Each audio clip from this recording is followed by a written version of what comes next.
Alors, l'Organisation mondiale du tourisme a lancé une compétition parmi tous les agents travaillant dans le secteur pour présenter des solutions créatives afin de réactiver le tourisme qui souffre les séquelles de la pandémie du coronavirus.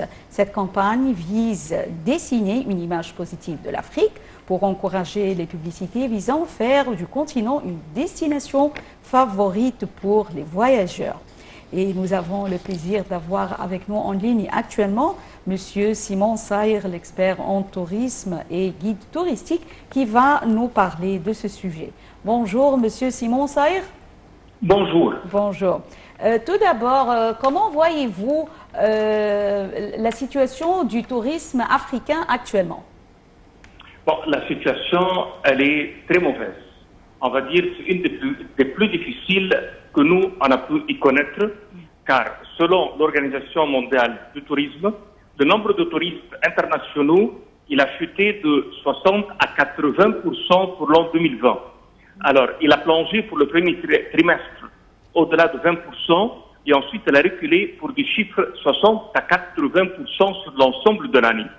C'est-à-dire on a 67 millions de touristes internationaux en moins jusqu'au mois de mars uniquement.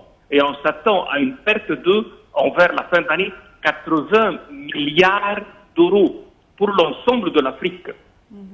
Et de là que l'Organisation mondiale du tourisme, elle a créé trois scénarios possibles pour l'avenir du tourisme en fonction du déroulement de cette crise. Est-ce que vous voyez que cette dégradation de la situation du tourisme africain a eu lieu à cause de la pandémie du Covid-19 ou il y a d'autres raisons qui ont causé cette dégradation? C'est en direct avec le Covid-19 et c'est ce que a bien marqué le baromètre du OMT. Il nous a même marqué d'autres chiffres. Il a même passé au confinement et qui a pu coopérer à la majorité des raisons. Le fait d'avoir un confinement et tout le danger qui est autour, c'est la raison principale. Et d'ici que l'exportation, que nous on appelle exportation, l'arrivée des touristes, pour cette année, elle est assez mauvaise et on s'attend qu'elle soit jusqu'au premier trimestre, ça veut dire le premier trimestre de l'an prochain, il serait exactement comme les chiffres de l'an 2020 pour l'ensemble de l'Afrique et non pas pour un pays déterminé. Très bien, Monsieur Saïr. Les perspectives pour l'année qui ont été revues ont bien marqué une baisse à plusieurs reprises et que le déclenchement de l'épidémie et l'incertitude de continuer de pouvoir dominer la situation, tout cela, il a bien, on va dire, appliqué le chiffre qui est déclaré et qui va s'étendre pour l'année prochaine. Et on s'attend pour l'année prochaine à avoir 58% de baisse et qui serait basée sur une ouverture, on va dire, progressive des frontières internationales et l'assouplissement des restrictions de voyage qui a déjà démarré depuis le mois de juillet. Et ensuite, on a encore un 70%, à part l'ouverture progressive des frontières, mais aussi bien pour les pays récepteurs de voyageurs. Ça veut dire, on peut dire, le pays qui nous envoie les touristes, il doit placer un assouplissement aussi bien que de notre part. Et de là que les données sont basées sur deux États, deux nations, deux continents à la fois. Très bien, Monsieur Saïr. Est-ce que ce n'est que l'Afrique qui a subi justement cette baisse dans le nombre de touristes? Pourquoi on se pose cette question? Parce que, en fait, le tourisme est l'un des secteurs, si vous le voulez bien, qui ont été les plus affectés au niveau mondial. De grandes villes connues pour leur tourisme, pour leur activité touristique, ont subi aussi, ont été énormément affectées. Si on peut dire justement par cette pandémie. Par contre, l'Afrique peut-être n'était pas le continent le plus touché. Oui. Est-ce qu'il y a un certain paradoxe ici? Car l'Afrique ne possède pas les moyens de pouvoir se remettre. Déjà, si on regarde l'Europe, elle a été, on va dire, à 100% touchée de la crise. Mais ce qui manque, notre continent, c'est l'image de marque. Dans la publicité, on manque pour l'ensemble de notre continent sur ce point. On dépend beaucoup des efforts individuels des ministères, des gouvernements et des agences de voyage. Mais pour dire qu'il y a une image de marque globale pour chaque destination africaine, ça n'existe pas. D'accord. Oui. Monsieur Simon, veuillez nous jeter la lumière sur cette image de marque de destination que vous avez mentionnée actuellement. Eh bien, un des défis de l'Organisation mondiale du tourisme, on l'appelle Aspire Africa. Ça veut dire l'idée de marque d'Afrique. C'est que le gouvernement africain, comme tous ceux du reste du monde, peuvent aussi saisir le moment présent pour formuler, on peut dire, de nouvelles politiques pour améliorer la protection sociale et prendre des orientations très respectueuses du climat. Et il est possible de réussir avec plus de solutions pour traverser avec cette image de marque le sujet du Covid-19 qui a paralysé non pas seulement l'Afrique, mais aussi bien toute la planète. Pays, oui. Le tourisme qui est durement touché, on va dire, et qui a touché tous les autres secteurs de l'économie, dans notre continent, nous on l'appelle une frappe de fouet. On se sent vraiment qu'on a été frappé par un fouet économiquement, socialement, d'une pandémie qui n'a pas eu d'équivalent. Et d'ici qu'on doit renforcer, on peut dire, la résilience qui a été démontrée du tourisme, on doit aussi bien pour son placer du dynamisme pour soutenir les moyens de subsistance à cet égard, il nous faut une marque de destination forte qui va être très utile pour accroître la confiance des voyageurs et pour aussi bien promouvoir les nouvelles expériences dans l'une des destinations mondiales, on va dire, qui sont parmi les plus hautes en couleur. Il faut proposer des campagnes pour positionner l'Afrique en tant que destination dans l'esprit des voyageurs.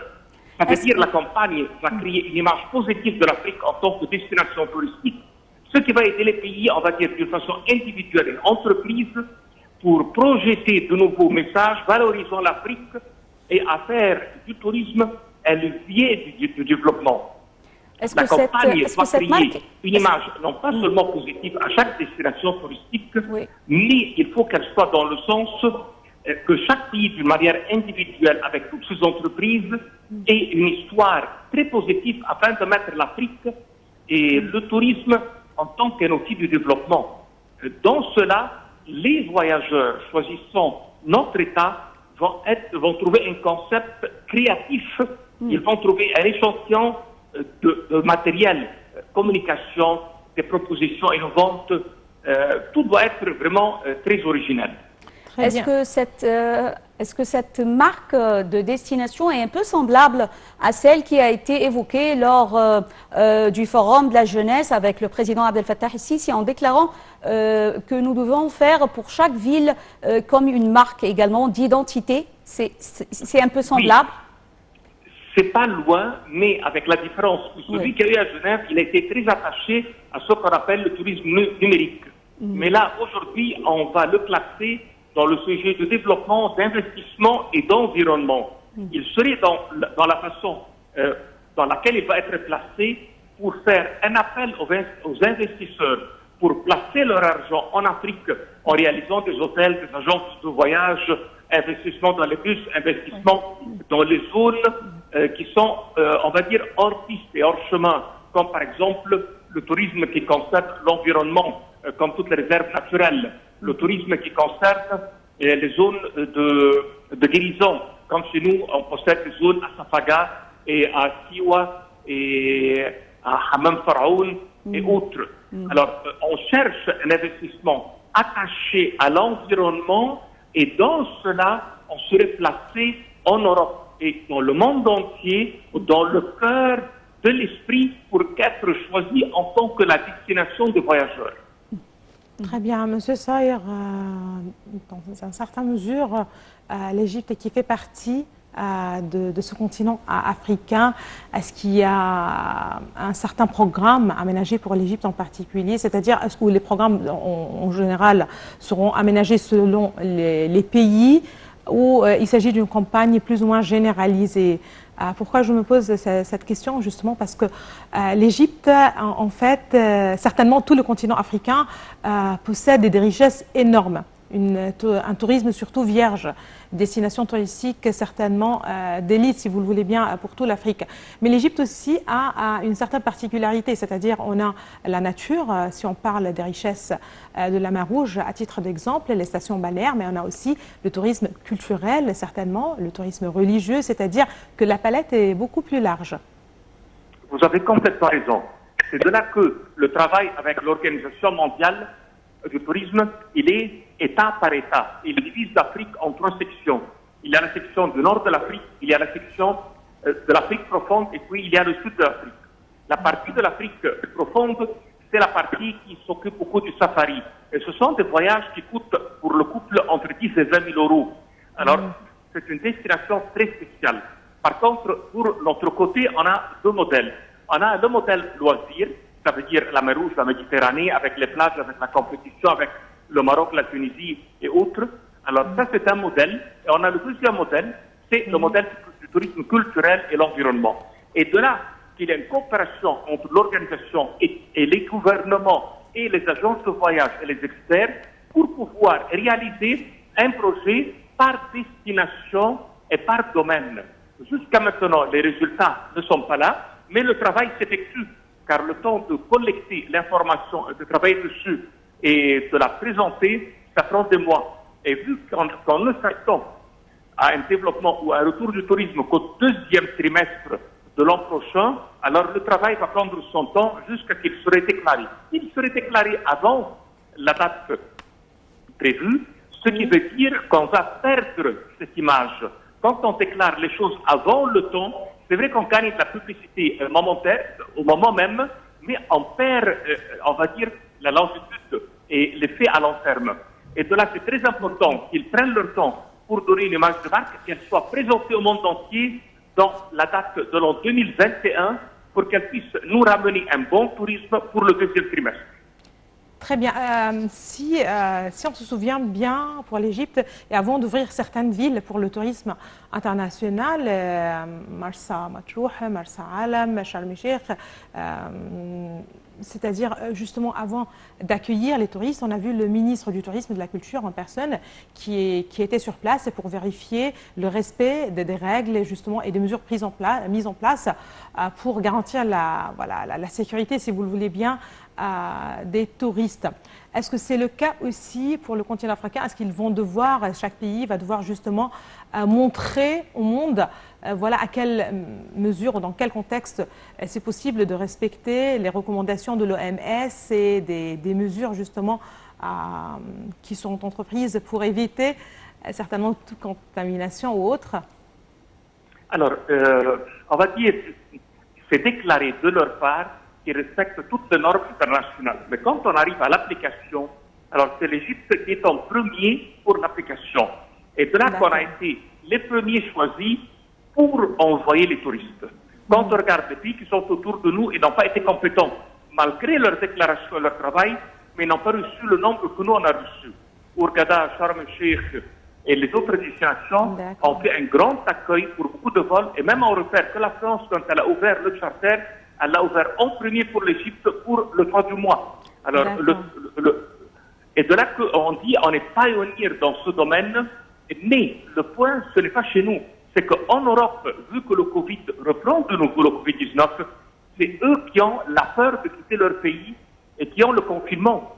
Alors, c'est les destinations, on va dire, c'est les pays de départ qui sont problématiques, mais nous, en tant qu'accueil, on a fait tout ce qu'il faut.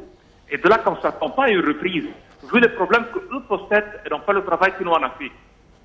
Oui. Monsieur Saïr, outre la marque de destination et également les mesures de sécurité et de prévention contre le Covid-19, alors quels sont vos conseils concernant le tourisme et pour améliorer plutôt l'image de l'Afrique? Alors, en premier, il faut s'occuper du personnel. Ça veut dire la formation d'un personnel qui respecte l'environnement, c'est notre publicité numéro 1. Il faut que notre État place plus de training qu'on fait des Nations Unies pour les employés du domaine, développer leur niveau dans ce qui concerne l'environnement qui est le futur de ce sujet. Avec cela, on va recevoir des résultats de façon automatique, sans un grand effort. Quand on fait cela pour les employés des hôtels, les employés des agences de voyage, à travers les instituts, à travers, on va dire, des entraîneurs professionnels, oui, on va recevoir une bonne clientèle qui va suivre une bonne formation de notre personnel.